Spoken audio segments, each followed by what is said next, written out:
Hello, everyone, and welcome to the latest episode of the Belgian Football Podcast. My name's Scott Coyne. I'll be your host for this episode, and I'm joined this week by the one and only Mr. Joris Beck, our resident stat man.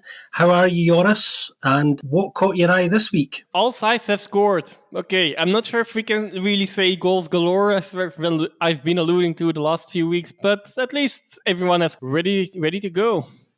Well, Yep. unlike certain teams until also certain teams I support. Yeah, we'll get to your side shortly because I've got a few questions for you on all your thoughts on that, which I'm sure you'll be waiting for with bated breath. Normal service has been pretty much resumed. Obviously, last weekend we had what we called a false start. That's what we called last week's episode because we only had 8 goals across 8 games, which was a historic low, wasn't it, Joris, in the Pro League? This weekend, something much more normal. We had 29 goals across the 8 games, an average of 3.6, so much closer to what we would expect on a normal weekend. And as Joris was saying, plenty to discuss across the weekend, which we're going to do right now. So we might as well start at the top. We're going to do this numerically. Our Ben's not with us this week, but we will do it Ben's way. We'll start with Friday evening's game, but before that, we'll do a little score roundup as we always do. Union Saint-Gilloise got their first home win and first win of the season. They beat Beerschot 3-1. Mechelen lost 4-2 at home to Timmy Simon's Westerlo. Leuven won 3-1 against Joris' side Genk, and I've got a lot of questions about that coming up in a little while. Charleroi romped, and I think romp is probably the right word, to a 4-1 win over St. Truden. Anderlecht lost 2-1 at home. Antwerp, getting confused with my A's there. Antwerp lost 2-1 at home to Brian Reimer's Anderlecht in one of the games of the weekend. Cercle Bruges lost 2-1 at home to Kortrijk. Standard Liège beat Club Bruges, a side that they have quite a good recent home record against.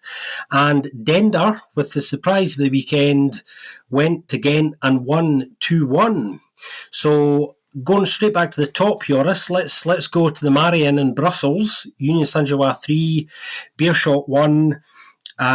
Good performance from Union Saint-Gilloise. Goals from Dennis Eckhart-Ayenza, McAllister and Puertas. Union Saint-Gilloise in control of this game. Kevin McAllister having another really good performance, I thought, this weekend. All over this game. A lot to say about Beerschot, but what were your thoughts? I would call it a routine win, as we always like to call them. For Union, the victory was quite clear, even though in the scoreline it was not necessarily always the case. Thanks to a Maurice mistake for Beerschot's goal, the scoreline often was, for a long time in the second half was 2-1. So, yeah, one more of such mistakes and the story could have been different. But it was never really going to happen. Union was in control of the game for almost the entire time, as I would say. So a routine win. Beerschot, there's a lot to say, and also there's not that much to say at the same time, I guess, at the moment. So they did get their first goal of the season as well, thanks to that the mistake from Maurice and the goal from Sheriff. But Dirk Kuyt was saying in his post-match interview that they knew they were not ready yet for the season. And, well, that was quite obvious on the pitch as well.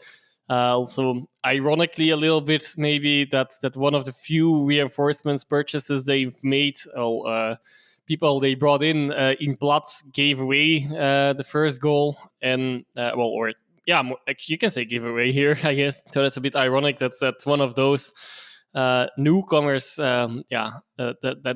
which they definitely will definitely cut. Seems to be hinting at they really need some more as well. I think I agree with him as well. I'm not sure why it hasn't happened before, but I mean, I know there's plenty of reasons and there's plenty of sides this still goes for, but yeah, there are a few among which Beerschot that openly are admitting to it as well now, which is okay. Strange. On the other hand, it seems to happen a bit more often every season, so that the clubs are really waiting these first games, I guess, a little to wait and see a bit how it's going with their current squad. It's in a way understandable, but it's not ideal for sure for Beerschot and Dirk Kuyt. Yeah, it was interesting. I mean, I thought they started the game very, very poorly. And they looked well off the pace.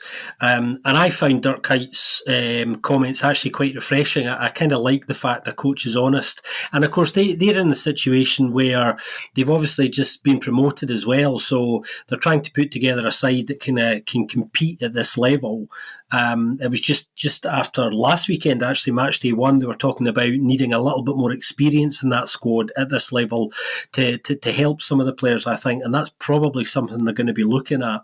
As I was saying last week, there's been quite a lot of change off the pitch as well. You know, they've got a new head of recruitment and performance in there, Niels van Est, who obviously was at Oostend for a short period there. He's now going to be right across that. They've got a new sporting director, so there's a new structure kind of trying to find its feet there. So they've got a month still to try and get some faces in, and they have been looking at some quite interesting faces, I think, that they're interested in, who do have pro league experience. So we'll see what they can do there. One player who I did quite like the look of, Joris, who I think, you know, given a bit more time, could be useful at this level, is Charlie Keita. He's got pace. He's very physical. He's difficult to play against. Obviously, he was there last season and played regularly. I think he's somebody who certainly could contribute if he's got the right partner and he's given enough service, because he is definitely somebody who could cause defences problems. He got into some good areas this weekend that he couldn't quite exploit, but I thought the signs there are quite positive that he could become a big player for them if they can find the right system and get things going for them. I also have to already correct myself there. Of course, he was the one scoring the goal. I don't know. I said Sheriff. I don't know where that came from. A lapsus from my side this time, but glad that I can correct this immediately as well. One each in the mistakes early in the recording. Yep, indeed. I guess that let's try not to make him too often, but yes, it happens. And also, last year I scored, I think, 4 goals in the second tier, which is not a lot, I guess you could say, especially for a striker from the team promoted in as champions, even as of the league. But he came off to a relatively good start here now, I guess, as well. Albeit again with that goal, he got a bit lucky. Well, Maurice was, being the weakest link, maybe as Union, as we might have been saying for quite some time already, but it didn't matter this time, of course, and maybe in these games I don't think anyone will care if he makes them there, but unfortunately it also showed during the playoffs. But Charlie Keita, not Sheriff. Noted. One to keep an eye on, that's for sure. Before we move on, we should touch on, obviously, Union are in European action this week, along with a number of sides. They've got a Champions League qualifier against Slavia Prague coming up, and depending on when you listen to this episode, that may already have taken place, but that's quite a finely poised tie, I feel, Joris. Yeah, definitely. Yeah, and we found out today as well that I think if they get through this tie, it's going to be Lille or Fenerbahce, I think. So it doesn't get any easier, as we know, at that level. But good luck to Union this week, and the other Belgian sides. We'll touch on them kind of coming up throughout this episode as well. Moving on to Achter de Kazerne, Mechelen losing 4-2 at home to Timmy Simons Westerlo, who have had a brilliant start to the season, can't really stop scoring goals at the moment, and kind of seem to be enjoying themselves. And perhaps out of all the sides that we've seen so far, albeit it's very early, they look ready. We've been talking about those who say they're ready, those that definitely aren't ready, and those that look ready and are ready. And Westerlo are one of those sides. Mechelen starting this game quite poorly. Go behind, end up chasing the game. The defence was a bit shaky as well, I thought. Get themselves back into the game, and then another bad mistake sees the game ultimately get away from them. Westerlo on the whole, really solid, I felt, and I've had an impressive start, haven't they, Joris? Yep, and they were one of the sides where we thought, well, who's going to score the goals? So far they're really proving us wrong with that. Albeit the goals have come from many different players so far, which is arguably a good sign. But at some point, someone will really need to step up to score more than once that collective goal production. That's anyway usually a pattern that happens that stops at some point. But yeah, definitely, really, like 4 goals in Mechelen. They've done it before, and they have lost, even if it's going 2-4 ahead in Mechelen not that long ago. What is it? 2 seasons, I believe. But this time they did not give away. Okay, of course, the 4th one also already came in the final minute of the game. It was tough to come back from that for Mechelen. But 7 goals in 2 games. Definitely also interesting was hopefully he's okay, but Vuskovic injuring himself while scoring. That was the second goal, I believe, the second 2-0. Alcocer also already equaled his goal scoring tally from last season. I think that was at the back end of last season that he scored his first one for Westerlo.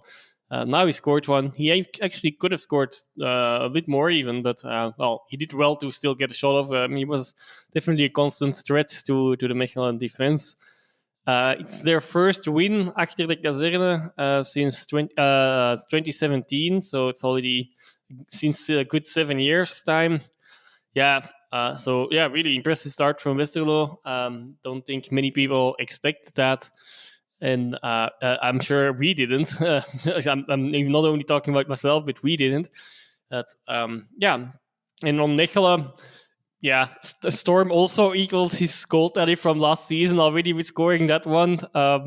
Let's see if he can produce a bit more this season again, as he had done the seasons prior. And also Hazi is another manager that's openly requesting more quality to be bought or brought into the site. So that's that are the takes on Mechelen. They fought themselves back into the game on a few occasions, but ultimately, I don't think they really deserved anything out of this game. Yeah, it's difficult no matter who you are. If you go 2-0 down and have to chase a game, you open up space and then, another mistake kind of kills you, which is what really happened in this game, despite them getting back into it. So they're always up against it. Besnik was pretty frustrated throughout virtually the entire game, actually. He was pretty animated on the touchline and not in a positive way. He wasn't happy with what he was seeing. I could kind of understand that. And actually, he made a number of changes quite early because he wasn't happy, and they largely allowed them to get back into the game. Joris was talking about Nicholas Storm reappearing, a player who's not really been. It's a bit mysterious in a way because he's kind of out of favour really with Hazi in a way. He's never really been a player that he's embraced. Obviously, he wasn't completely fit when he first arrived, so that was an issue, and it's difficult to find your way back into the side when you've been out for a long time. But he's a player that's never really featured at all under Hazi, and I think that's been a source of frustration in the squad. It's interesting that he's quite specific, saying that he wants more quality and more new faces as well. He has had some, obviously. He'll be frustrated by the fact that Jos van Kliempoet, who's come in, isn't fit yet. Zeno van Housden, who in many regards is a big signing for them because he comes with a reasonable pedigree, proved last season that he can stay mostly fit, proved most doubters wrong. He's come to the club now. They have a purchase option on him. He's not match fit yet either. And the defence this weekend from a Mechelen perspective was ropey, as I was saying earlier. There was mistakes pretty much in everybody's part, and neither of the back line played particularly well at all. They were all guilty at various points of things that you don't want to see. So that just sows seeds of uncertainty there that are not helpful for the rest of the side. So it's going to be interesting to see what they do. I mean, Besnick was quite decisive with the substitutions and still wasn't happy. So there's obviously a little bit of tension that's been there for a while, kind of still existing inside the club. Westerlo, on the other hand, playing in a very relaxed manner, knocking the ball about, and they looked like a side who were playing without any pressure at all. So whatever they've been doing pre-season, preparing for the start of the season, is working out well for them. It's still early days, but, I think, much like Dendon, if you'd offered them the points in the situation they were in now, then they would absolutely have grabbed that. We've been saying for a while, haven't we, Joris, all three of us, me, you and Ben, that starting well is actually really important, not just because obviously of where you end up, but it's about your momentum, and it's important to get a decent amount of points on the board early, so that other problems don't develop later. And I think there's a lot of sides, looking at the lessons of that. But this was actually quite an enjoyable game, despite one being full of mistakes, and it's certainly one of the games that gave us lots of goals this weekend. Yeah, he definitely did. Well, and one counterpoint, of course, already is like Eupen started with 10 games out of their first 5 games last season. So yeah, and we all know it still went south afterwards. But okay, of course, it's better to start like that. If they would not have started with that, they would have been even worse off. So I mean, it's not necessarily a good counter argument, but still, just wanted to point that out nonetheless. Yeah, definitely a lot of goals in this one, and yeah, almost as many goals as the whole previous match day already as well. And well, combined with the Beerschot and Union Beerschot game, we already had surpassed that after 2 games. So that was a good start of the weekend. I like your counter argument because it allows me to remind everybody that the one thing about this league is that you just never know. No matter how much experience you have and how much knowledge you have in an area, it will continually throw up surprises, and continues to do so. So as well as Westerlo have started the season, and as well as Dendon have started, which we'll talk about in a little while, it's still very early, and it's worth pointing that out. It's too early, certainly, for us to kind of see any trends at the moment, which is obviously what you're looking for.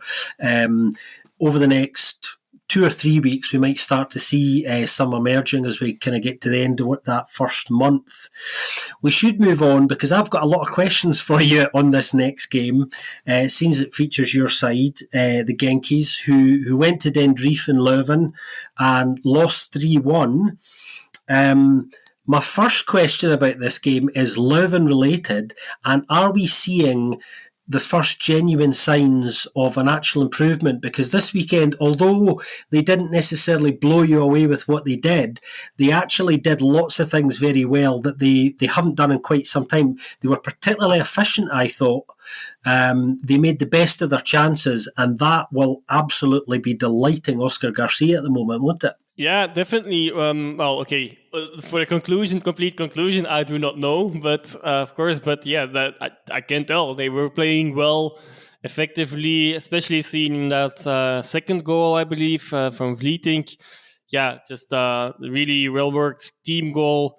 I know, of course, there are 2 sides on the board on the pitch as well, and one side was not particularly good at defending. That's a remark we have to mention, of course, as well. But still, that was a great team goal, team attack. And then Vlietink also scoring in his first start. The game he started since last October, 28th of October last year. So that's good for him for sure. I didn't like it, but it was a great goal nonetheless. Other things here. Okay. On the other side, that actually we don't see many goals from. Actually, did well here, taking the most of their chances, of course. Though, so will that work every week? That's another question still that still is hanging in the air, and maybe they can help us and them with that with adding someone to the squad still, or maybe the striker they got from Salernitana. Maybe he just needs a little more time, and he will be their main man in the end, of course. Yeah, but there's indeed a lot of things to say. But firstly wanted to mention that like Leuven playing really well. Just did a lot of things right, getting the balls past Genk's defense, and for the runners, and just played okay. Definitely did a lot of things right. Nonetheless, they could have gotten a few extra goals against, of course, but arguably also not that many. But I'll get to that. I see that more towards in Genk's, and it's a big issue for Genk. But it's worth mentioning Garcia is now unbeaten against Fink in 10 games across Austria and Belgium. So, they both managed in Austria, of course, before. Of course, Garcia at Red Bull Salzburg. So you would expect him to be the more successful one between them there. Fink was at Austria Wien. But still, also here in the games between Sint-Truiden and Leuven last season, Fink hadn't beaten him. And I guess I've talked too much before getting to Henk because now, it has to happen, I guess. That comedy capers on that first goal, mainly miscommunication and terrible decision making between three players, I guess, ultimately Fadera, Penders, and Kayembe. Fadera catching the ball initially while Penders was there, but in his defense, Penders was close to the halfway line. So, I mean, did he need to be there to start with? You'll have to see. Fadera actually keeps control of the ball. The situation seems to be under control again. Fadera can pass the ball back to Penders when already being pushed back a bit, of course, as well. And Penders just being back, but he chooses not to pass it to Penders and try a difficult pass. I think it still was maybe not the worst pass though, but a difficult pass to the outside to Kayembe, who probably should have judged that, better concede a throw in here instead of taking more risks and not try to do anything with that ball anymore. Unfortunately, he didn't, and he was pushed off easily. And then, Penders also always, like last week, unfortunately, was defending, not his goal, but next to his goal, basically, which opened up a very easy pass and then goal for Leuven in the end. Penders worth mentioning, of course. Can't not to mention it, even though it should not play a role. But rumored to be close to a transfer to Chelsea, one of their 730 goalkeepers.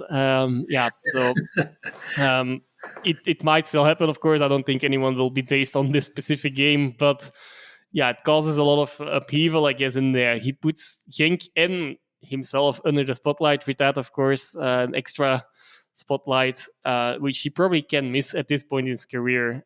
Maybe he will learn a lot out of it, though, of course. That's the hope for everyone. But for Genk, 1 point out of 6 against arguably two sides you would not expect high up in the table as well. So that should be 6 out of 6, basically, on paper. Of course, in Leuven, the last few years, it doesn't always happen so well. So that was not completely unexpected, but the way it was is more like, it's miscommunication at the back, system that does not work with these players. I feel like I feel already very uneasy with Fink. I'm not gonna completely scream like get him out, but it's a bit early for that. But things need to change really quickly because the system and the players, it's not a good fit. And of course, then in the end, the manager is the one that needs to change that. Then on the other hand, also the purchases have been a bit in towards that system. Smets is a really good defender, but you could see in this game specifically as well, really clearly one of his weak points, he's not fast. And that will show a bit more if, of course, if you would change to a back 4 instead of a back 3 or back 5 or however you want to call it, with 2 central defenders. Pace is even more important than now with a bit more coverage, ideally, which is not the case here. Fadera, it's a bit unfair to him maybe, like he is playing in a new role for himself, I guess, and it seems like I hear things, at least also from a training ground, that he's not completely getting it, the system. Then the question again comes to Fink, though, why is he starting twice already then if he doesn't Also, Fink was last week mentioning like, okay, for now the focus is on defensive organization, the attacking patterns that we'll have to focus only in a couple of weeks' time. Well, we did not see much of that.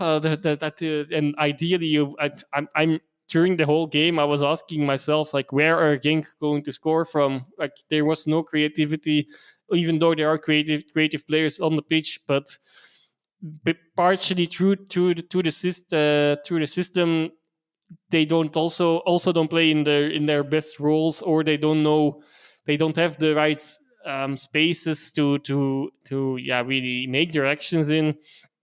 And also, the main thing was indeed who's going to score. Okay, ultimately they did score also quite well worked goal by Tolu, but he also missed another header that was basically, it should have been a sitter at least. But Tolu, I also still feel like he's really tall, he's really big, but he doesn't really know how to head the ball. Like it can go anywhere. Sometimes, of course, he scores.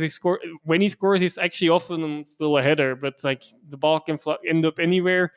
This one occasion that definitely at least should have been on target. Of course, if it forces a keeper to a save, it's something else already, but it should have been on target. I still don't trust in him as a first striker. So there it goes a bit more not only at least to the manager, but also maybe higher up to Dimitri de Conte. Like, still that striker issue. Okay, he bought a new one in with O, but he's at the moment, only getting 5 minutes last week, I believe, and 8 minutes now. And that then again goes back to the manager, though. Why is he not already getting more while Tolo is not playing great, even though he did pitch in with one goal here, an easy one, of course, but still he was there. Can't take specifically that from him, but also many phases in the first half where he was waiting on the ball and opposing the defender before he got the ball, and then just another defender snatched the ball before he got it. Like, I mean, very footballing basics, I guess. Like, you shouldn't be covering the ball while you don't have it yet. But, and then the next thing, of course, events during the weekend have maybe changed the complexity a little bit there, but still, next weekend it's against Club Brugge at home. After not getting many points against two sides, you would think they would grab the points against. And despite Club Brugge's start also not being great, as we will talk about later, I'm not looking forward to that one.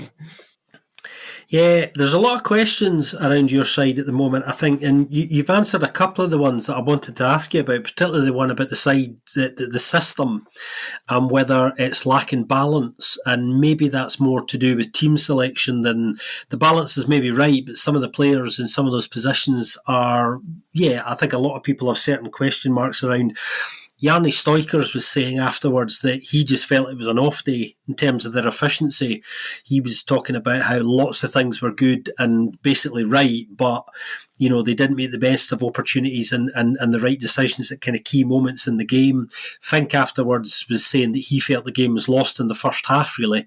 As we know, as we were saying earlier as well, that, in the case of Mechelen, that being a good point, case in point, if you have to go chasing a game, it's often very difficult to turn a game around when you're in a relatively big hole, because it just creates other problems that lead to other ones as well. But there's a lot of questions around Genk at the moment, and the thing that confuses me about it is actually it's a very similar system to the one that he was playing last season, as we know, at St Truden, and was largely very successful with, and that clicked very well. And what makes it more mysterious is that there's two solid starters in that side now, in Matt Smets and Jarni Stoikers, who are part of that system at St Truden. So it has all the ingredients to come together quite quickly. And I found it interesting as well that Fink was kind of playing down some of the criticisms a little bit and saying, look, I feel this is just about a little bit more sharpness in practice with the system and the automatisms, as he described it, will kind of click in once once the players have had maybe another couple of weeks, which is interesting. But looking at the way they're kind of playing their way through games at the moment, there are some issues arising that kind of shouldn't be, and it's a bit mysterious. But having said all of that, Club Brugge come calling next week, and maybe that's just exactly the sort of game that they need to kind of refocus themselves on properly, because as we know, they definitely should have won last week against Standard. This week they probably should have got something out of the game in terms of what they created, but didn't take those opportunities. So it's a frustrating start for them at the moment. Yeah, definitely. And unfortunately, okay, it's all secondhand here. Of course, I am not next to the training pitch myself, but I do hear worrying signs about what is happening on physically, at least on the training pitch. Also, like in the.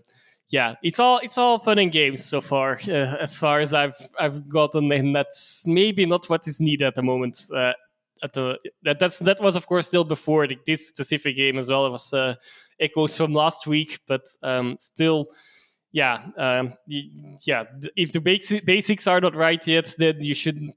Yeah, okay, you can have some fun and games, of course. And also, I don't know, the open training sessions is also a bit more aimed at fans, so it is a bit more playful, probably. But yeah, nonetheless, it seems like the focus is there, not very present either. And yeah, that's especially worrying for me than these kind of signs. On top of results, of course, but it's more than just the results already, unfortunately, and that went quick. Yeah, well, they're not dazzling us yet, the Genkies. They may much like St Truden did in periods last season. Yet we need to wait and see. One side who is dazzling us already, and certainly did this weekend, was Rick de Mille Charleroi. They went to the Daewoo Wasabi Stein, as it's now known, and wiped the floor with St Truden 4-1. Played really well, really dynamic football, I thought, from Charleroi. Dominant, imposed themselves in the game, completely controlled it. Probably could and should have scored more than 4, but inevitably you take your foot off the pedal a little bit once the job's more or less done psychologically. But played very well this weekend, I thought. St Truden, on the other hand, some worrying signs already. They're looking pretty toothless. At the moment, they're not really creating anything, and the back line's looking really pretty lightweight at the moment. They came into the first game last weekend, didn't they, Joris, against Anderlecht? They went to Brussels and parked the bus, as some would say, tried to settle for a point. Didn't look like even trying to nick anything in that game, and coming into this game this weekend, Christian Latanzo was saying that he really wanted the first home game of the season to be an opportunity to, reset things in a more offensive manner and to try and entertain the fans. And unfortunately, neither of those things happened. Well, I think the fans were entertained, but maybe not from the side they wanted it from. This game, well, it's difficult to say anything about Charleroi here, I guess, although, of course, they did a good job at winning this game, but it's more Sint-Truiden really making the Limburg side's crisis complete with this performance. And actually, I wrote down sometimes teams do not deserve to be talked about much anyway, and I think that's actually the case here. I think you already did a large part there as well. And yet again, Charleroi, on the other side, we predicted to have some struggles with scoring despite their a huge amount of strikers. This time at least they scored 4, and it could have been more. Definitely. So great. It's also seen in other statistics related to that: 15 shots, 7 on target, and 4 goals in the first half. That is. The end result is more, but now also they won their first game already in the second game round last season. It wasn't only in the 8th, so much like Westerlo, a side that have gotten some points earlier than last season already. Have to see, of course, if this is sustainable, because arguably Sint-Truiden, are a side you want to play against at the moment, I suppose. Unlike you usually would say that phrase in a different way with teams you do not want to play it at the moment, but Yeah, I think Sint-Truiden actually, yes, it deserved to be called it this time, like one you want to play against, because they are not ready at all. Of course, it will probably already improve a little bit when the players coming from the Olympics are there. Yeah, or are more there, because they are a bit more in longer with the squad. But nonetheless, yeah, very early worrying signs for Sint-Truiden. And yeah, it's not that we did not predict that one, at least. Yeah, it was. Is we're always a bit cautious about St Truden.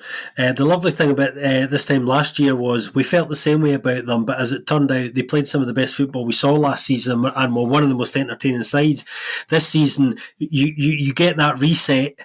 And at the moment, it's panning out, kind of how we thought it might. So we'll see what happens. As we keep saying, very difficult to pick out these trends because it's too early yet.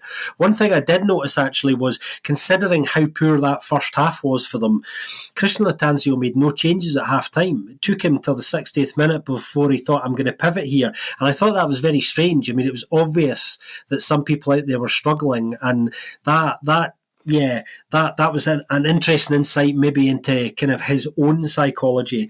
I thought Adam Zorgan had a really good game, unsurprisingly. They allowed him to get away with everything.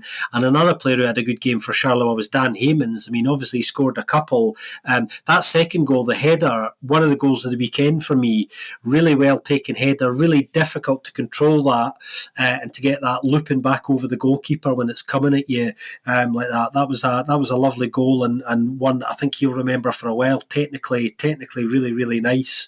And Rick DeMille, understandably delighted, to get a good win like that under their belt so early. One of the big games of the weekend, Joris, was at the Bossel, one of the ones that I think a lot of people outside Belgium might have had a look at. Antwerp losing 2-1 at home to Brian Reimer's Anderlecht. And Jonas de Rock after this game was kind of bemoaning a little bit Antwerp's lack of efficiency and just missed opportunities, because they certainly had the opportunities in this game. And he was talking about looking for perhaps another striker as well, just to help Vincent Janssen out.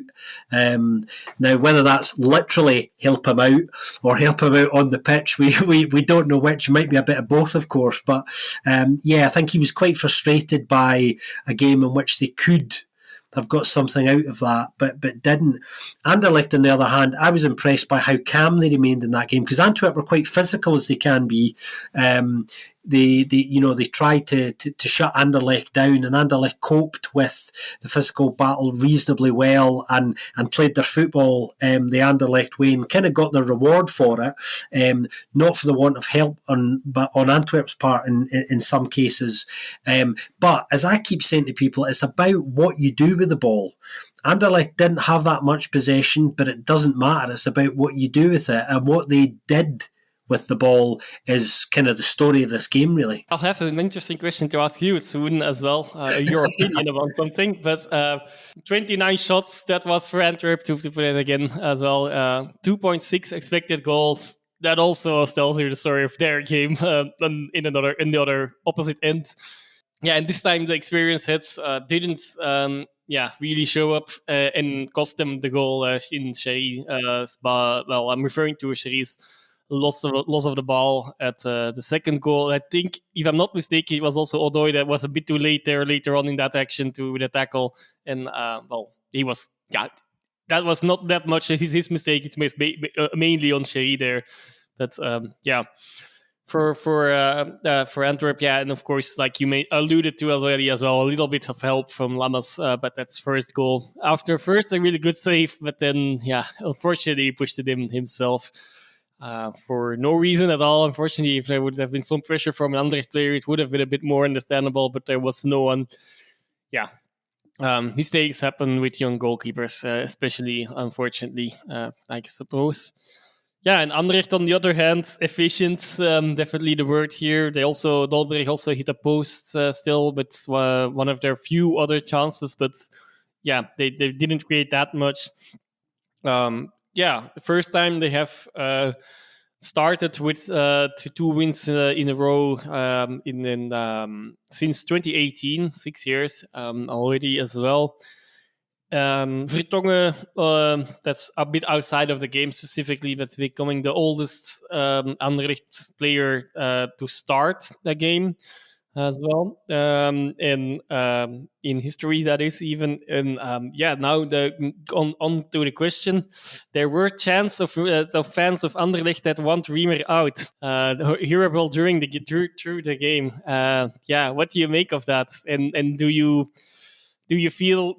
get where that's coming from? Do you know, Anderlecht are such a strange club in lots of ways, because they come with, there's a history and a pedigree there that everybody knows about, and with that comes certain demands, which in a way are understandable, but there's always the clash with, is it realistic? What constantly amazes me actually about Brian Reimer is, for the most part, he gets results at important moments when there are doubts around the side. So he's maintaining a level there, I think, that I think he's to be commended for, to be honest. I think some Anderlecht fans feel this is not the Anderlecht. There's an identity crisis a little bit, I suppose, is what I think I'm saying. They've become a little bit more pragmatic in a way as well. They've been looking to target signings who have a fair bit of experience as well as some quality. And I think they're trying, as we know, to get results a little bit quicker domestically, in an honour sense as well. And of course, they went quite close last year. They had that loss against Club at exactly the wrong weekend, which underlines that losing games at the wrong time of the season, particularly in the Pro League, can hurt you in a way that they don't hurt you in almost any other league in Europe, which is worth underlining as well. I do understand the criticisms. I think Brian Reimer often answers them, though, by getting the result, which in a sense buys him more time. I feel slightly sorry for him in that obviously they've a few faces have come in now, but not anything that's going to change things too much for them. They're going to have an increasing schedule coming up as well, where they're going to hope that that's a decent European run. How that's going to factor into how their domestic form goes is a pretty big question, and that might be an area that is a real pinch point for Brian Reimer. We might see some fractures there, because if the domestic form starts to suffer as a result of 2 games a week for a while, then those who feel that they're not convinced and have already made their mind up may start to become more vocal. But I think at the moment he's doing enough with what he's got to kind of keep a lid on that, and as long as they're still winning and doing enough, if you like, and they've had an okay start to the season, obviously, there's 2 wins, so from his point of view everything is kind of rosy at the moment. I think he'll be desperate to get to the end of this window and get another 2 or 3 decent faces in, so he knows what he's going to hopefully be working with over the course of the season. I think Dolberg was very good this weekend. He didn't score, obviously, but I thought he was looking sharp and hungry, and I thought Verscharen was reasonably creative. So some of his big players are at an okay level early, and I think he was reasonably satisfied as well. So I do understand it, and we know that this group of Anderlecht fans will be the same group of fans that were discontented through a lot of last season, when they felt it wasn't the side playing the sort of football that they want to see. Yeah, just my 2 cents on that is as well, is it only about winning? Personally, I've one of the first seasons I was following football, Genk had a reasonably good season result-wise. They ultimately became 3rd under manager René van der Rijken. But the football was so terrible that they sacked him after that season, despite the results. And I feel like that was a good decision, regardless. Okay, I think the season afterwards, I don't remember, but that probably means it was not the best season. But I can get that. And also, it's always that balance of is it the results that you want, or is it, are you watching football for watching? Personally, I indeed agree a bit more with that entertainment factor, I guess, and the way you want to see playing football instead of only results. Often they go hand in hand, but sometimes, the balance is not there.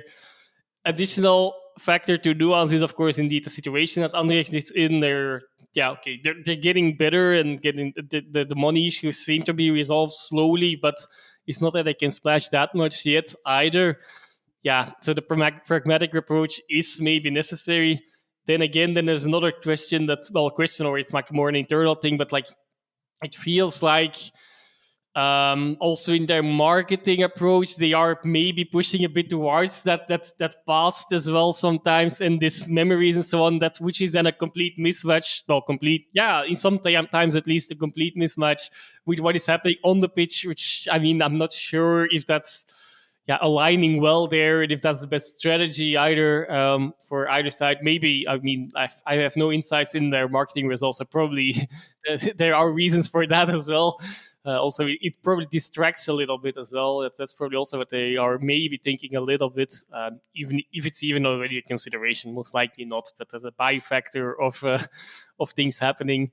But I can understand it at least as well. But yeah, whether that's for now the most opportune thing, that's another question entirely. But yeah, just that were my two large sense. Yeah, there's a couple of things in that, isn't that? Joris is referring to the video that the Anderlecht released recently on their social media, which was essentially a kind of promotional video around the kind of culture of the club and what Anderlecht are all about, and it refers to the history and the heritage and the royal aspect in the grandest sense of the word. And I think Joris is right. I think that presents an image of Anderlecht that I think most footballing people recognise and do associate with the club, but the footballing reality and the financial reality of the club in their current context doesn't really align with that. And it's interesting because at what point does a club stop becoming the subject of the video and have to face the reality of a different, landscape? And I think that's where the tension comes in. Joris is right, and I think that's also where some of the fan base are not happy. They don't see the Anderlecht that's presented in that promotional material, and the Anderlecht that people know by reputation and name in some of this football. It's really interesting because I remember saying twice last season that I thought that Anderlecht played reasonably entertaining football for the most of last season. I thought they were pretty decent to watch for the majority of the season. So I didn't necessarily see what some other fans were seeing. It's interesting, people's kind of perspectives on this. I know that, we all know that Brian Reimer and Jesper Fredberg are very close, and I suspect will remain close in a footballing sense as long as the results are going their way, which they are at the moment. But yeah, they're another club. Lots of questions around because the expectations have not dipped at all. If anything, they've probably gone up, especially when they went reasonably close last year. They proved that they would argue that they're maybe not too far away, so the pressure's not abated in any sense at all. And obviously, they've still got a lot of work to do over the course of the next month. Speaking of sides that have got a lot of work to do, because the games are coming thick and fast for them, Miral Muslic's Cercle Bruges side losing again domestically this weekend. Kortrijk going to the Ambridal and winning 2-1. Cercle, as we now know, playing twice a week, or what they hope will be twice a week for quite a while. Now that they're in European football, me and Ben were out seeing them recently. Interesting game this, fascinating. I've quite enjoyed watching this game, Joris. Lots of question marks around, should Cercle have got something out of this game? A bit like Antwerp, probably deserved something out of it based on what they created. But Kortrijk, quietly impressive in a way. I thought Freyr Alexandersson's tactics were quite interesting. A lot of counter-attacking football. They obviously had confidence in their game plan, and with just a little bit more composure, could have scored another couple of goals themselves kind of quite easily. I thought Fuji and Mampasa were quite good, as was Nacho Ferry. So a lot of positives to take away for Kortrijk, and I suppose maybe more questions for Cercle than anything else. Some of their fans over the last couple of days have started to become a little bit restless about the depth in the squad, particularly after the poor domestic start, and worrying about having to play 2 games a week. When I spoke to their technical director, Rember Romant, recently, before the Kilmarnock games, before the first leg, he was not only saying that he thought they were ready, he felt that, they were going to judge things over the course of the season, so he wasn't going to make any snap judgments potentially about a poor start. He was very open-minded in lots of respects as to, how they might respond to a very different climate in playing 2 games a week. Yep, and so far that doesn't seem to be happening that well, and it's good that that's the case, I guess, and hopefully he can... well, it looks like he might have to back that statement by his actions as well. But okay, I think at the moment, 2 games in, indeed, like you already mentioned, it's too early to really take big conclusions. They'll be happy that they progressed in Europe anyway as well. That never can be a bad thing. Except indeed, like I touched on it on the preview as well. Of course, I think their squad is a bit thin. If they would have to would get to any kind of pool group stage, so if they win next round, they're already certain of that they will play Europe until winter. That's. I think in that case they will probably need some more reinforcements, but also they will be assured they get a little bit or a lot, depending on where they end up, more money, of course, as well for that. Yeah, to sum this game up, well, there's a few approaches. So Cercle had 23 shots and 2.4 expected goals, so almost, well, a bit less shots, but almost as many expected goals as Antwerp did. But in this case, the story is a little bit different. I think, the Kortrijk were also had a lot of chances, and okay, their expected goals are a bit lower, but still a lot closer to Cercles than Anderlecht ones against Antwerp. For Cercle, then, of course, like you can see it there, only scoring 1 goal out of that. Efficiency, as we touched on, day in, day out, week in, week out, is for sure. Yeah, also, Muslic was also in his post-match interview. It's clear on saying that for some players, it seems that their focus is not completely there. That they are still aiming for a transfer. It's what at least I would think that that part he didn't really say, but I'm quite sure he meant that. Yeah, in that respect, also Denki or Donkey is still goalless. Also, he had a few sitters in this game actually, or that goals that he would have. Chances that he would have converted into goals last season. I feel. Also, still chasing that first goal as well, missing a penalty against Kilmarnock in that return game. I think that he's probably the main one Muslic was talking about. Okay, that's an assumption of mine, but I think it's fair to assume that.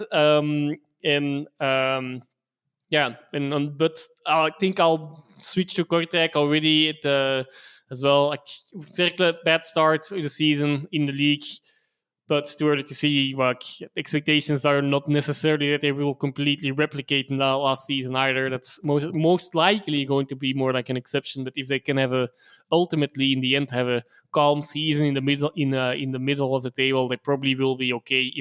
Especially if there's some European run involved in there as well. Moving to Kortrijk, because I want to praise them a bit still. Still like looking good. Not super efficient themselves actually this time either. Gunnarsson in goal really was the man of the match in the end, which is a weird thing to say because they had a lot of chances, so they could have killed the game earlier as well. But he's looking like a really great signing. His own performance was good, and I think that also, like we were talking about last week, they look defensively a bit more stable and a completely different players. I think Ben talked about Silva in particular, like being a completely different player under Alexandersson as he had been under other managers. Yeah, being sure that you are backed with a good goalkeeper, that definitely will help for that confidence in the whole backline and throughout the whole team, most likely even as well. Of course, so very, very small sample, but we've heard good things about him before as well. He seems to be, a really good goalkeeper. I think last season their goalkeepers were not necessarily the main issue either, but nonetheless, it feels like maybe there's also more of a personality in there as well, which is that might be then the main difference there. Also, this goes actually for both sides, I guess. Against, they scored twice with headers. Not completely a surprise if you listen to our previous episodes about how Cercle are defending on high balls lately. So that's a worrying sign for Muslic again, I guess. Something that needs to be sorted. And it's a bit a strange one, because last season it was not necessarily an issue, and we know their defenders are, well, they should be able to be handling headers in high balls. Yeah. But good that they did score. Ferry of the mark as well, so striker of the mark for Kortrijk. That's definitely also a good sign. Whether he still should have been on the pitch or not, I'll leave that in the middle as well. He made a foul. We got a yellow in the end, where, well, some could have argued that it must maybe even worth more than just a yellow, but nonetheless, got off the mark, got away with that one, and and the first 3 points for Kortrijk. I think so that's 4 points for them now. That's they're already halfway the amount of points that they had when Alexandersson took over in the beginning of January. And I would think if they keep on going like they are, that they will reach that number a bit earlier or a lot earlier than last year. Yeah, it's kind of remarkable, and I think you're right. I think they're starting to look like a side that just feel differently. There's a bit more structure to what they're doing.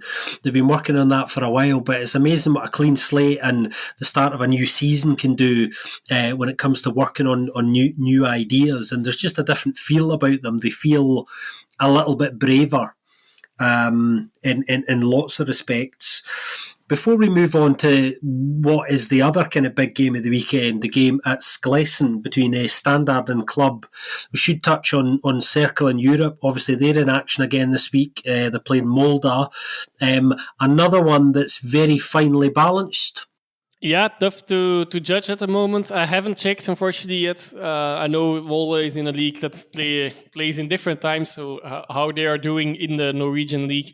But already the fact that they are more used to the competitive football at the moment might still be playing a role, albeit they already survived the round as well, started early as well. So I guess most likely that doesn't play that much of a role, but it's difficult to really, from the outside, it looks like a 50-50 to me, I guess, also based a little bit on Cercle.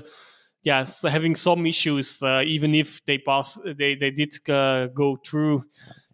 Let's see what they can do, and hopefully they will manage to go through, of course, and at least in this specific case, get a good result out of the first tie. Yeah, that's right. It's funny how things work out, because obviously after the defeat to Westerlo for them last weekend, they came into the second leg against Kilmarnock knowing that they had to put a performance in to finish, to get over the line in that tie.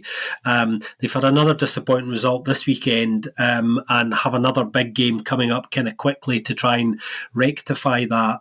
Another thing Rember Romant did say to me, which is quite telling, I think, as well, is that he said that it's going to be really important that they use the entire squad this season. And already I've noticed, particularly with Big Miran Muslic's substitutions, there's been a lot of not rotation, but a lot of the same players being substituted at similar points in games for like positions. So they're working very hard, I think, at trying to get that entire squad a lot of game time and fit kind of quickly, because they're going to be using a lot of them a lot, which is interesting. So they're certainly thinking and planning ahead for a decent length European football campaign, and that's what I took from that kind of conversation. Moving on to the next game, the big game down at Schlesien. That's me adjusting my pronunciation with a K there.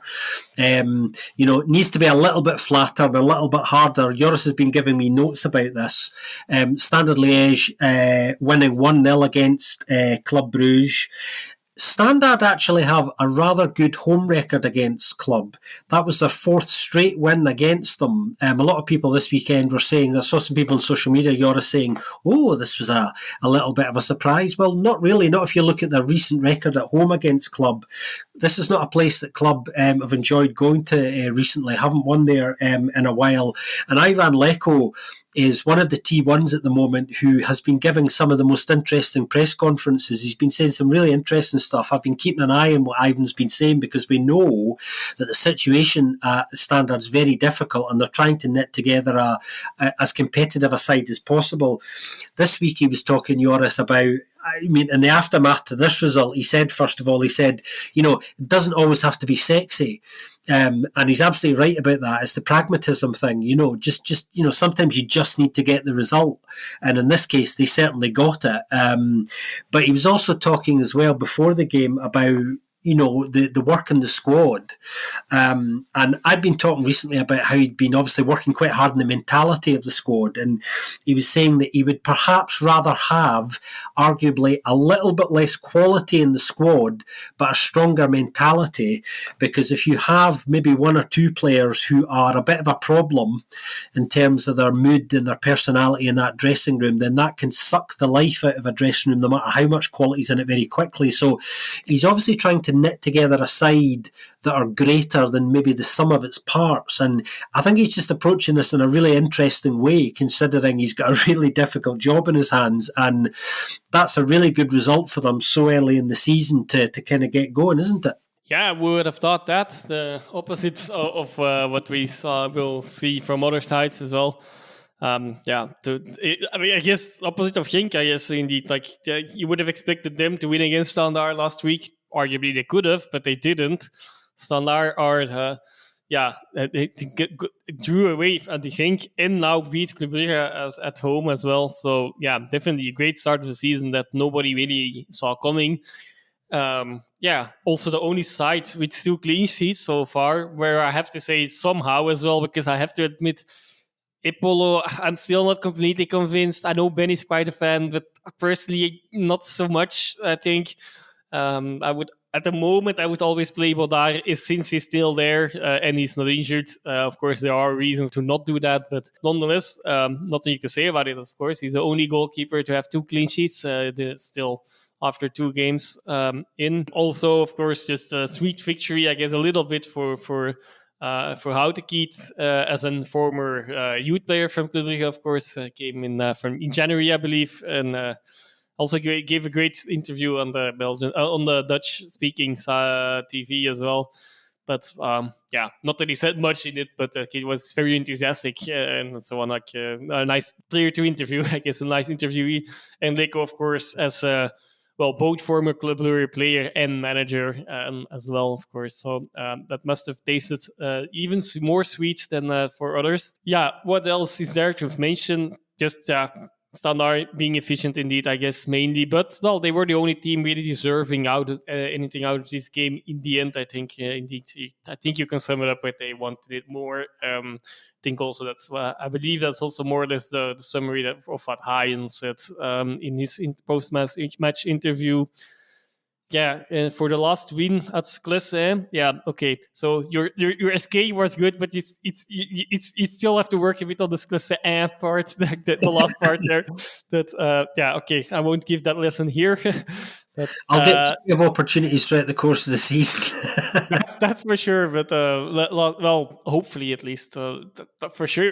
If there's one club where I'm not sure, that's that one. But that's true. But the last win is to put that also in words. You've already touched on some things, but was the 22nd of January 2017. So 7.5 years. I think there's 5 titles in that or something as well.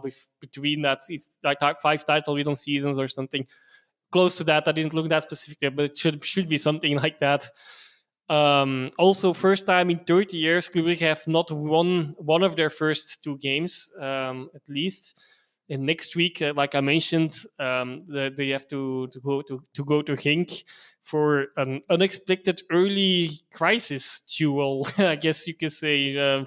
The loser of that one is definitely in crisis. If it's a draw, I think both sides actually could be. It's.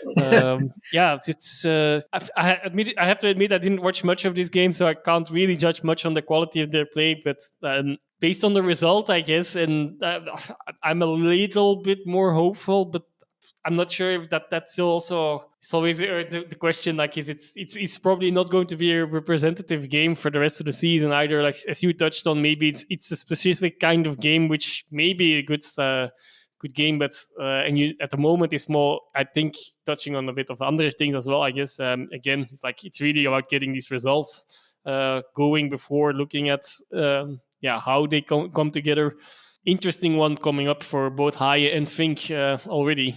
Yeah, I think from club's perspective, it just simply kind of not good enough really this weekend. And I know a lot of their fans are, some of them have been using the word kind of slow and sluggish. And when you look at the quality and depth that there is in that squad, even Ronnie Dyla had a lot of quality and depth in it. Arguably it's even stronger now in some regards, that's for sure. I think a lot of people were surprised that they didn't start harder and faster kind of club this season, especially considering how they finished the end of last season as well. So there are some slightly worrying things in there as well. And as Joris is saying, next weekend's game against Genk is even bigger than it was before on paper, because they've both had there's questions around both clubs at the moment, and let's see who can respond first. Before we move on, we do need to touch on the horrible events before this game between Standard and Club as well. Standard had an anti-racism demonstration on the pitch before the game, which was met by, and we should stress, some sections of the Club Brugge support, although a notable section it was, with effectively Nazi salutes, which has received a lot of press over the last day or so. Club have released a statement today. Obviously, they condemned it. They did that pretty much straight away, but another statement was released today to say that they've been working on identifying those fans and season ticket holders, and they are looking at a stadium ban. They haven't said whether this is temporary or permanent. You would assume it's permanent, but we don't know the details yet. There's been a lot of kind of tit for tat, whataboutery between the two fan bases over the last 24 hours as well, which is just not really helpful. The main thing is action in this case. We know there's tension between these two clubs for all sorts of historic as well as football and cultural reasons as well. But horrible scenes, and we do not like to see anything like that, do we, Joris? Yeah, no, we don't, and especially these fan things. It's annoying a little bit that it happens. This one about this, I believe, the North fanatics from Club Brugge, they really released a statement after everything. Like, okay, we were surprised that this got so much attention. It was just a reaction towards the Antifa, so like the more very leftist side of Standard fans. And okay, of course, there are things in that. Well, both sides are not necessarily doing the right things. Let's put it that way. They are a bit too extreme on either side of the political spectrum, I guess, regardless of it's just a reaction or really like political statement. But nonetheless, at least it seems like it's always difficult to judge, because Club Brugge unfortunately has had to issue a few of those statements in the past years, not necessarily specifically Nazis, but racism and other statements that they always are quite good and quick with their condemning their own fans. But I think it's indeed more time for a bit more action, that following up as well. I remember the Club Brugge and against when was it, Anderlecht, a certain Club Brugge Anderlecht with Company as manager still, where there were some racism claims. They also condemned it there, and I know that that only has been stopped because of some calls from the Club Brugge board towards people inside Anderlecht. Certain people, I do not have the names, so I can't say, but I have suspicions who it can be, at least, that they settled things a bit, and like the claim that Anderlecht had against them, they dropped it because of that, because of some probably personal benefits as well, or political diplomacy, I guess, which was a bit misplaced, I think, at that time. We'll have to see what happens now. It seems like indeed they're identifying, I believe, 24. No, they had already identified 24, and they think they will still be identifying if there are more fans that did indeed bring that. I personally have to admit, like, I did not know this. My World War II knowledge was not as high. That's indeed. It's not that they straightforward went for the most famous Hitler salute, but an adaptation of it apparently, and they're trying to sell it a bit in a different way now as well. But I think nobody's buying that. At least that's. I hope that's the case. And, I think you're right. I think the important thing now is actions rather than words. And as I was saying today, Club Brugge released what seems to be an encouraging statement. So we'll see what comes out of that over the next few days, because you would certainly hope and expect that those individuals that they can identify get a lifetime ban. Certainly from Jan Breidel, as far as Club Brugge are concerned. But really unsavoury. And there seems to be a trend in football now. We know that sides where there's a reasonably hot rivalry for whatever reason, one says black, the other says white, deliberately to, inflame the other. And, sometimes, it teeters into, really unsavoury stuff, and we saw that this weekend. So we'll see what comes of that. Of course, we had the incident as well with Noah Lang. It reminded me of that a little bit as well, where Noah Lang was caught on camera singing what many felt was an anti-Semitic song. After they defeated Anderlecht as well. Noah Lang obviously went to the Kaderna-Dozen in Mechelen as well. As a result of that. So we'll see what happens. But an early example of some unsavoury fan behaviour. I'm sure we will unfortunately return to conversations like this. The final game of the weekend, Joris, was at the now known as the Planet Group Arena. Of course, it's been renamed since Sam Barrow took over. It's no longer the KA Ghent Arena. The Planet Group Arena saw Ghent lose at home to Vincent Everard's Dender in what many people thought was the surprise result of the weekend. And I think they're right, it was in many ways, largely because it wasn't undeserved, really. Dender played pretty well. I thought they had an excellent game plan, which they executed really well. They won it with a late goal from Mo Bert. I thought they were brave, Dender. They were offensive. They played in the counter-attack, and They played with a high press, Joris, and won most of the transitions and high turnovers. And actually, I think that Ghent really didn't have an answer to Vincent Everard's game plan, and couldn't cope with the great spaces that kind of opened up because of the press. They couldn't close their own spaces and work them out. And Wouter Franken was saying afterwards that he felt the game was lost in the first half. Which I think he was probably right about. But Dender, much like Westerlo, having a surprisingly impressive start to the season. And I'll say it again because it's worth saying, it's too early to see any trends, but they'll be delighted just because, getting points on the board is good for your confidence at this stage. Yeah, and again, similar to Standard, against which sides as well, of course, against Union and against Ghent. Okay, arguably that's exactly more or less what Eupen did, is of course in the games with their straight opponents, that it's they also will need to get points, but they didn't face them yet, so they can only take as many as they can from other sides at the moment, and they're doing a good job at that with completely different approaches as well. Last week they really parked the bus against Union, and it was effective. I think you can say largely, of course, they could have lost, but they didn't give away much anyway. And they could have won even still in that game. For this time, indeed, like you said, a high press across the pitch, putting on two strikers from the start as well.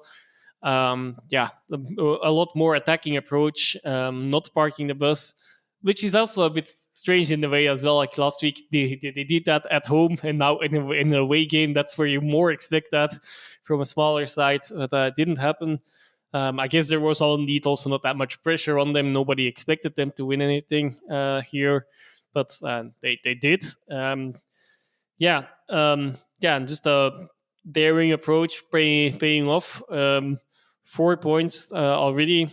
can only have them, of course. Great start. And Berthe scoring his first goal in the Jupiler Pro League as well after all this time at Clave Ostende. He had scored, but only in the Cup so far.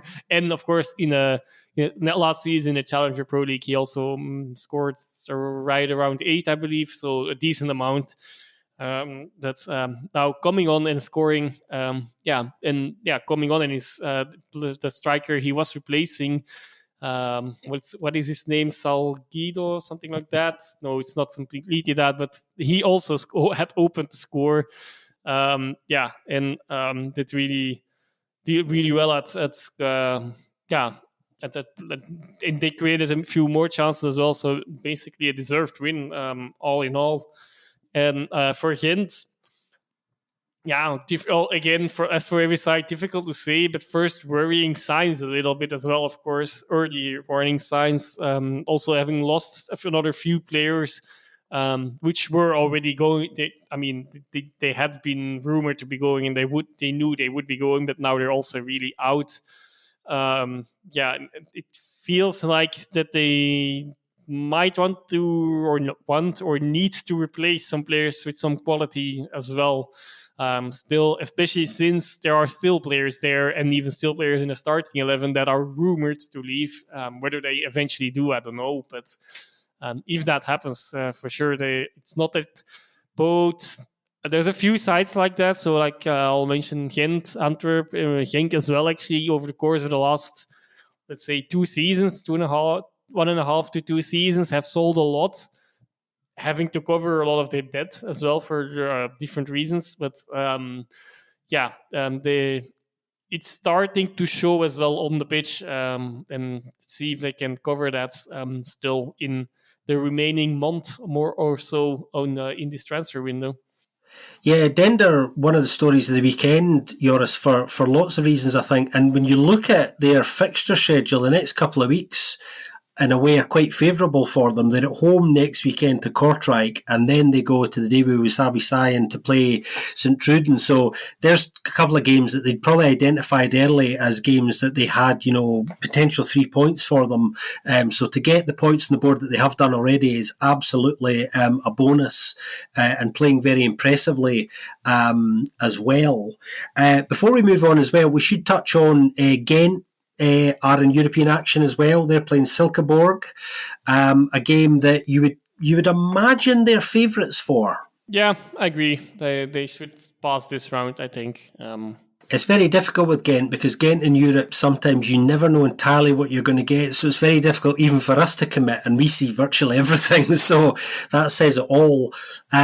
Before we go, we do have a listener's question, which we were going to tackle last week, but didn't for various reasons. And we promised to come back to it.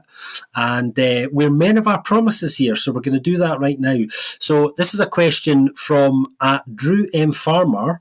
And Drew's a wise man, Joris. Drew has been listening to our Oostend special. And obviously, there's a lot of talk in that Oostend special about the merger culture in Belgium and lost clubs and bankruptcies and how that come about. So he's asked us, could you guys explain why so many clubs in Belgium go bust, as I've been listening to your Oostend episode? Where do you want to start with this one, Joris? I'll just start mentioning that a lot of things are actually touched on, maybe not specifically explained, but touched on in that episode itself. Where to start? Okay. Licensing rules being a bit iffy, I guess, at times, and a bit too loose, and a bit too many exceptions being granted. That is needed because in comparison to other countries, like is mentioned in the episode as well, the Netherlands, for example, to take that as an example, foreigners come from outside the EU. They're in the Netherlands, they have a high limit where they should get what salary they should get. So in theory, you would say they only get those players when they're quite certain about it. And in Belgium, there is no such thing. So you can basically buy in bulk from abroad, which sometimes is a good thing. Sometimes that's one of the reasons. I think at least Ben. I'm sorry talk about people that are not here. So, but I would think it's one of the reasons why Ben likes to follow the Belgian league, because it's also one of the reasons why a lot of African players, but not only African, but also players from everywhere around the world, easily can come to Belgium without many requirements. And so, and then there's a lot of them can come in as well. So one player probably is not going to make the difference there, but the acquiring a lot of them, of course, ultimately leads to a really high wage cost, for example.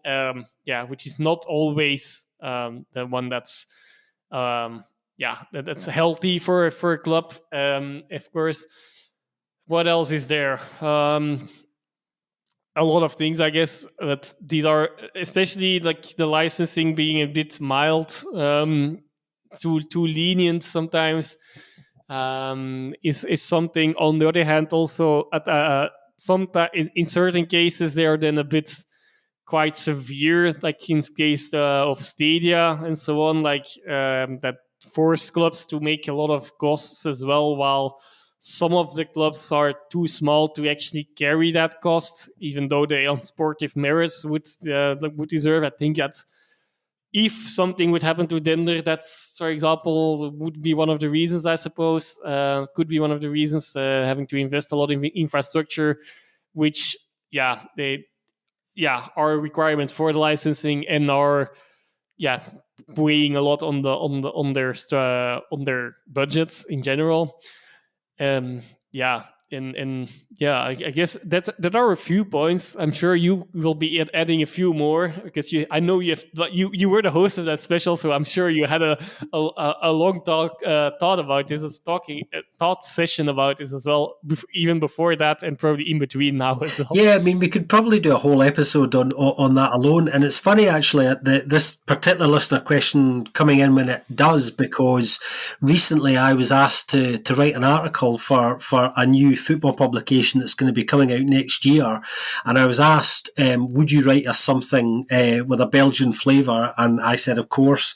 And as it turns out, that article is going to be about the merger culture and lost clubs, and is going to touch on many of the things that this question kind of brings up. So I'll tell you more about that in the nearer time it happens. But Joris mentioned the licensing commission in Belgium. Now, for those of you who don't know, it's probably worth reminding you that you have to have a license to perform at any level in Belgium. Now, that means meeting certain criteria which cover a variety of things. Many of these are financial requirements, being able to prove effectively that you can meet your operating budget that you submit, and that you actually have a flow of cash that is real. And the Licensing Commission, in a way, is a regulatory body, and is intended, in theory, to prevent the sorts of situations that we did see recently crop up at Oostende and a whole host of other clubs in recent years. But as Joris was saying, it's been historically quite lax.